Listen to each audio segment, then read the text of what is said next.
Have you ever wondered what truly defines us in a vast and mysterious universe? Is it our capacity to love, to create, or perhaps to terrify?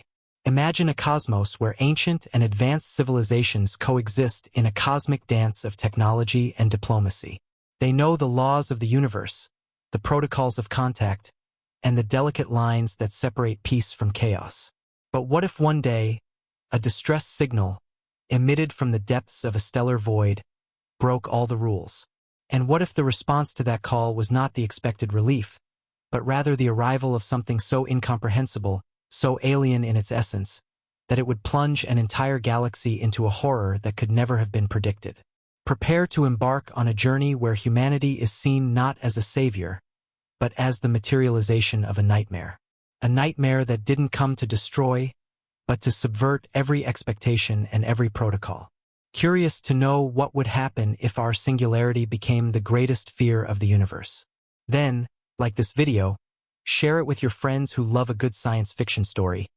Leave your theories in the comments, and, of course, subscribe to the channel so you don't miss any of our cosmic explorations. At the heart of the stellar expanse, in a sector of space that for ages had been synonymous with peace and prosperity, a seismic event shook the established order. It was a distress signal, not a common lament from a damaged ship or a plea for help from a troubled colony. This one was different. It pulsed with a raw intensity, a primordial urgency that echoed through the layers of hyperspace, breaking through the linguistic and technological barriers of all species that intercepted it. The great federations, the commercial empires, and even the isolationist civilizations paused. Their astronomers, linguists, and strategists pored over the data, trying to decipher the message encrypted in its structure. What made it so disturbing was not just its origin from a once prosperous and now silent star system, but the nature of its transmission. It wasn't a plea, nor a formal request for assistance, but a primal scream, a cosmic distortion that seemed to carry the weight of an unimaginable terror. The frequencies were chaotic, but the underlying message was undeniable. A being, or multiple beings, were in unspeakable torment, and time was a scarce commodity. Galactic civilizations, accustomed to rigid protocols and formalities, found themselves facing a moral dilemma. The Galactic Code of Assistance, forged after centuries of conflicts and established to ensure mutual aid, demanded a response. But how to respond to something that seemed to defy the very logic of communication? The oldest records of interstellar contact, preserved in memory crystals and projected in stellar libraries, offered no precedent. No distress signal had been so visceral. While rescue fleets were cautiously mobilized, the entire galaxy waited, with a mixture of apprehension and curiosity, to unravel the mystery behind the call from the abyss. The expectation was to find a civilization on the brink of annihilation, perhaps subjugated by a plague or an unknown predator, and the readiness to offer aid was unanimous. But no one could have predicted that the true nature of the horror resided not in the source of the signal, but in those who would dare to answer it. As the distress signal reverberated through the layers of space, the galaxy, in its vast complexity, mobilized its most sophisticated resources to decipher the origin and meaning of that anomaly. The great federations, such as the Orion Confederation and the Cathar Alliance, diverted a colossal fraction of their supercomputers and brightest minds to the task. Astroseismologists tried to map the signal's energy signature, searching for patterns that could indicate the emitting technology or species. Xenoanthropological linguists delved into millennial databases, comparing the signal's distortions and modulations with countless known forms of communication, from the subspace songs of nebula beings to the complex quantum codes of silicon civilizations. The perplexity, however, only increased. The signal did not align with any recognizable pattern. Its frequencies were a cacophony that seemed almost organic, but its internal structure suggested an intelligence behind it. There were no clear coordinates of origin, just a vague, vast sector dangerously close to a region of space known as the shadow belt, an area of gravitational anomalies and unpredictable quantum phenomena, avoided by most species. The first theories began to emerge, each more speculative than the last. Some academics suggested it was a distorted echo of an ancient, perhaps long-extinct civilization, whose last gasps had been preserved and now released by some cosmic disturbance. Others, more pragmatic, pointed to a possible uncontrolled biological weapon or a scientific experiment that had catastrophically failed. There was also the darker theory, whispered in the corridors of galactic embassies, that it was a bait, a clever lure designed to attract rescue fleets into some kind of trap or ambush. With each new analysis, the picture became less clear. The signal seemed to defy known physics, with its impossible modulations and its ability to penetrate deflector shields that should have blocked it. There was no intelligible language, only the raw, unaltered sensation of despair. It was as if space itself was screaming. This singularity of the signal, its ability to inspire both dread and curiosity, set it apart from any other event recorded in galactic history. The rescue fleets, once eager to depart, now hesitated. The question was no longer who needed help, but what was causing that cosmic scream, and whether attempting to decipher it would lead them to something far more sinister than a simple disaster. While the galaxy's brightest minds struggled to decipher the signal's enigma, the truth began to manifest in ways no protocol, no scientific theory, could have predicted. It wasn't a lament for rescue. It wasn't a plea for help. It was a warning, a message encoded not in language, but in pure pain, transmitted through a technology that defied comprehension, designed to echo the suffering of a captured entity. The revelation came from an improbable source, a small team of xenobotanists from the Xylos Federation, who, instead of focusing on the complex frequencies, analyzed the residual biosignatures in the signal. They discovered traces of a previously unknown energy pathogen, which corroded the very fabric of reality at a subatomic level. This pathogen didn't kill. It tortured, slowly disintegrating consciousness and body, transforming its victims into living sources of anguish energy. The signal was not a call from a being in distress, but the scream of imprisonment of an entire civilization, subjugated by a force that fed on despair. And what was most shocking, the source of the signal was not sending the warning. It was the warning. An advanced civilization, the Thalassians, known for their ability to manipulate cosmic energies, had been overwhelmed by an interdimensional parasitic entity. This entity, dubbed by the Thalassians as the Ether Devourer, consumed not matter or energy, but the psychic essence of fear and pain. The signal was the residual lament of the Thalassians, a desperate attempt of their collective consciousness to warn the cosmos about the threat that had consumed them. They had become the very battery of suffering, their collective minds generating the distress signal as a final cry of despair and warning. The galaxy's perception changed drastically. What was once a humanitarian rescue mission now became a potential existential trap.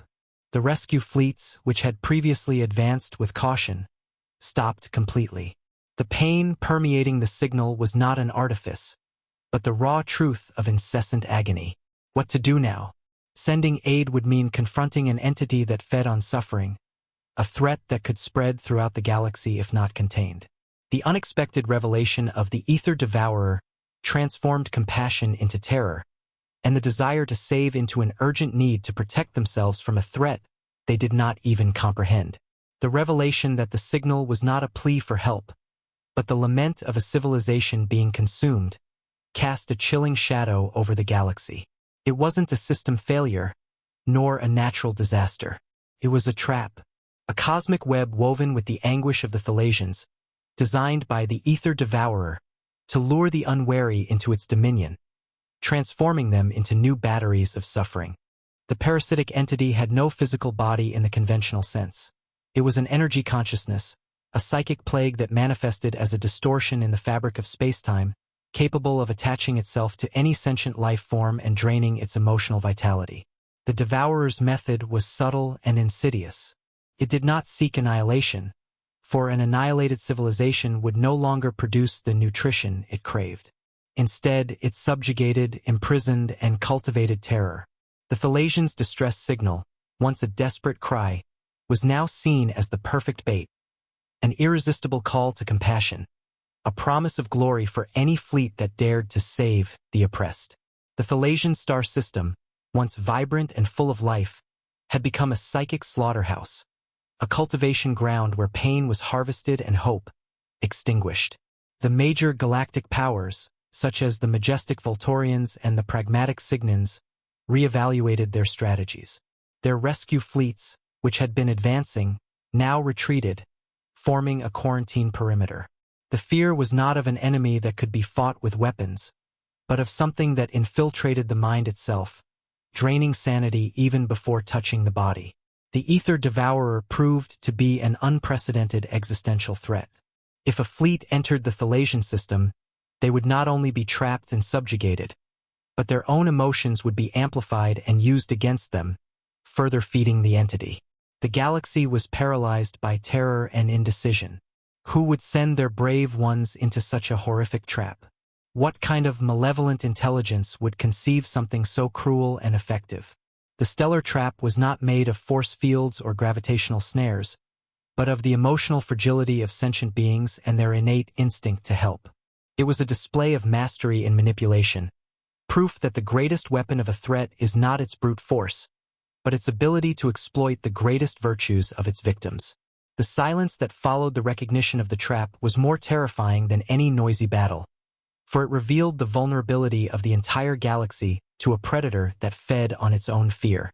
While the galaxy, paralyzed by fear, debated the fate of the Thalasians and the threat of the Ether Devourer, a small blue, on a forgotten cosmic rim received the same signal. Earth. For humanity, still in its early stages of interstellar exploration, the distress signal did not come with the weight of millennia of protocols or the terror of a known threat. It came with the rawness of a desperate cry. Human scientists, with their limited resources and lack of experience in advanced xenolinguistics, could not decipher the layers of pain and warning. They heard only the urgency, an unquestionable plea for help. And humanity, with its inherent imprudence and stubborn hope, responded. No experienced battle fleet, no group of cautious diplomats. Just the human exploration vanguard, a mixed fleet of research, transport, and a few improvised escort ships, driven by a mixture of scientific curiosity, newfound empathy, and a daring that bordered on insanity for the older species. There was no in-depth analysis of biosignatures or quantum distortions. There was only the belief that if someone was suffering, humanity had a responsibility to try and help. They didn't understand the trap. They didn't realize the scream was the torture itself. To them, it was a call to be answered with action. And their action, to the astonishment and horror of the galaxy, was brutally effective. When the human vanguard arrived in the Thalasian system, they found what appeared to be a dark, pulsating mist, the psychic manifestation of the Ether Devourer, which had enveloped the system's sun and moons, draining life from everything. Human ships, unprepared for psychic combat, did not surrender to fear. They didn't have the defensive protocols that older civilizations possessed, nor the acute psychic sensitivities that would make them easy prey. What they had was a biological singularity, a mental resilience forged in centuries of internal wars, natural disasters, and an innate capacity to adapt to the unimaginable. They didn't panic. They didn't succumb. Instead, the human response was an instinctive reaction to the threat. When the Ether Devourer tried to infiltrate human minds, it found not the feast of terror it expected, but a chaotic confusion of emotions that disoriented it. Anger mixed with determination, fear with a stubborn refusal to yield. For an entity that fed on pure, distilled agony, the human psyche was an indigestible maelstrom. But what truly terrified the galaxy, observing from a distance through their long-range probes, was what happened next. Without understanding the Devourer's nature, and seeing it as an energy anomaly that was killing the Thalasians, whose agony they still mistook for panic, the humans activated one of their newest and most destructive inventions. A high-energy sonic pulse emitter, originally designed to bore through asteroids for mining. They aimed this rudimentary, yet incredibly potent, weapon at the dark mist. What followed was a cosmic scream that shook the very foundations of space-time. Not a scream for help, but a scream of pure pain from the Ether Devourer itself, which had never before encountered a force that could literally attack it in its ethereal state. The sonic pulse, while not lethal in the traditional sense, disturbed the entity's energetic essence, forcing it to retreat in an agony that far surpassed that of the Thalasians. The Devourer, accustomed to consuming fear, was now confronted with its own. Humanity, unknowingly, had struck the most sensitive nerve of a cosmic predator, not with strategic cunning, but with the pure, unexpected brutality of its misunderstanding. The silence that fell over the Thalasian system after the human sonic pulse was not the relief the galaxy expected from a successful intervention. It was a silence of shock and terror. The observation probes of the galactic fleets, which had previously recorded the echoes of Thalasian agony, now captured the distorted scream of the ether devourer itself, an entity that was believed to be invulnerable. Humanity, in its ignorance and disregard for established protocols, had not fought the threat. It had assaulted it irrationally and incomprehensibly. For the observing civilizations, what the humans did was equivalent to stabbing an invisible creature with a concentrated sunbeam. The ether devourer, which fed on complex and refined emotions, was subjected to a raw and stunning sensation that transcended its capacity for understanding. It wasn't fear or pain. It was pure energetic disruption, a dissonance so fundamental that it made it recoil in a shock that terrified the alien minds. They saw humanity not as heroes, but as a chaotic force, an anomaly that respected neither the rules of psychic combat nor even the most elementary laws of physics. The Thalasians, freed from the Devourer's direct control, though traumatized and on the brink of extinction of their collective consciousness, were confused. They had foreseen annihilation or assimilation by their saviors, not such a primary and effective intervention that bewildered even their torturer. Humans, in turn, seeing the energy mist dissipate, interpreted it as a victory, without even understanding the nature of what they had faced. They didn't know they had confronted a cosmic entity. For them, it was just an energy problem that needed to be solved with the most powerful tool available. The price of this uncomprehended salvation began to manifest immediately. The alien fleets, previously divided between caution and compassion, were now united by a new feeling, dread. The fear the ether devourer had instilled was of a specific nature. The fear humanity now inspired was of a different order, an irrational fear of the unknown. If these beings from a small world could disrupt an entity that had terrorized the galaxy for ages, what else were they capable of doing? What kind of mind would conceive such a solution to a psychic problem? Communications between federations became frantic. There were no longer discussions about rescue or containment, but about how to understand and, more importantly, how to deal with humanity. A species that didn't follow the rules, that didn't succumb to the fear of a cosmic predator, and that, in its brutal ingenuity, had driven it away. The Thalasians, though technically saved from their immediate torment, now faced a new kind of isolation. The rest of the galaxy would not dare approach a system that attracted both an interdimensional threat and such a terrifying and unpredictable human response. The human act, intended to help, had created a vacuum of confusion and caution that the ether devourer itself could never have dreamed of creating. The cosmic dust settled, but the reverberations of what happened in the Thalasian system would echo for ages throughout the galaxy. Human presence, once unknown, was now a specter of dread and fascination. The act of saving the Thalasians, though effective, left an indelible mark on the galactic psyche. Humans were not the expected heroes, but rather an unpredictable force, a walking paradox that had driven away a cosmic predator without even understanding it. Intergalactic relations were fundamentally redefined. Treaties and contact protocols, forged over millennia, seemed naive in the face of human singularity. No species had encountered another that reacted to existential terror with such a mixture of ingenuity, adaptability, and a hint of unintentional violence. Discussions in galactic councils shifted from defensive strategies against the ether devourer to frantic debates about how to coexist with humanity. Were they a greater threat than the parasitic entity itself? Their ability to subvert expectations and act in such a human way was more terrifying than any known arsenal. New guidelines for contact with Earth emerged. These were not invitations to alliances, but protocols for containment and observation. Embassies were established, but with palpable caution, their diplomats trained to analyze human psychology in search of patterns that simply didn't exist. Humans, in turn, continued their expansion, oblivious to the dread they inspired, interpreting alien caution as mere curiosity or perhaps admiration. This mutual incomprehension was the source of a constant fear for the galaxy. What would humans do next?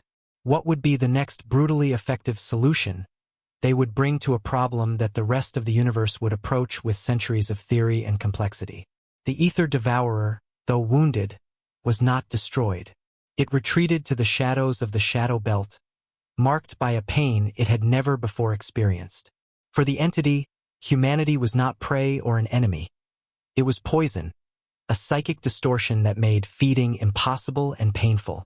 The mere mention of the Terrans was enough to make the entity writhe in residual agony. Humanity, unknowingly, had become the accidental antidote to the galaxy's greatest psychic terror. The future in the cosmos was now uncertain. Humanity was there, an uncontrollable and incomprehensible force, capable of feats that defied galactic logic. The legacy of the Thalassians' distress signal was not salvation as imagined, but the revelation of a new and disturbing truth, that the galaxy, in all its wisdom and technology, was unprepared for the brutality, ingenuity, and surprising effectiveness of the human species. The fear was no longer of the parasitic threat, but of the unlimited and terrifying potential of a species that learned to survive in a chaotic world and brought that same logic to the stars. And so, on the cosmic stage where reason and order were the supreme laws, humanity, unintentionally, rewrote the script. The Thalassians' distress signal, an intricate trap of pain and despair woven by an entity that fed on fear, became the catalyst for the most shocking revelation the galaxy had ever witnessed. It wasn't an army of saviors or a fleet of diplomats that unraveled the Ether Devourer's web, but rather a young, stubborn, and incomprehensibly human species. We didn't understand the danger in the same way they did, nor did we fight them with their tactics. We simply acted. With our unique blend of ingenuity, resilience, and an almost brutal capacity to solve problems with the tools we have, we pierced the intangible and repelled the invincible. The horror the galaxy felt didn't come from the threat itself, but from our response to it. From the fact that, to them, we were the most alien and terrifying force that had ever crossed their paths. Not out of malice, but out of mere uncomprehended existence. The story of humanity in the cosmos is the story of a walking paradox. We are the species that, in its eagerness to help, caused more dread than any predator. We are proof that the greatest strength may not be technology or strategy, but the pure, unpredictable will to survive and not to yield. The Ether Devourer retreated, but the legacy of its pain was replaced by the legacy of our own impact. So, what does the future hold for us in this vast and perplexed universe? Will we continue to be the anomaly, the chaotic force that destabilizes the cosmos? Or will our singularity become our greatest weapon, an uncomprehended asset that will allow us to forge a unique path among the stars? The universe may fear us, but it also observes us. And while the galaxy ponders the nature of the horror that arrived with the distress signal, humanity continues its journey, always one step ahead, always an enigma. What's your take on humanity's impact on the cosmos? Leave your theory in the comments. Like the video if you felt immersed in the story, share it with anyone you know will love this narrative, and subscribe to the channel so you don't miss the next epic explorations. The universe is vast, and our story is just beginning.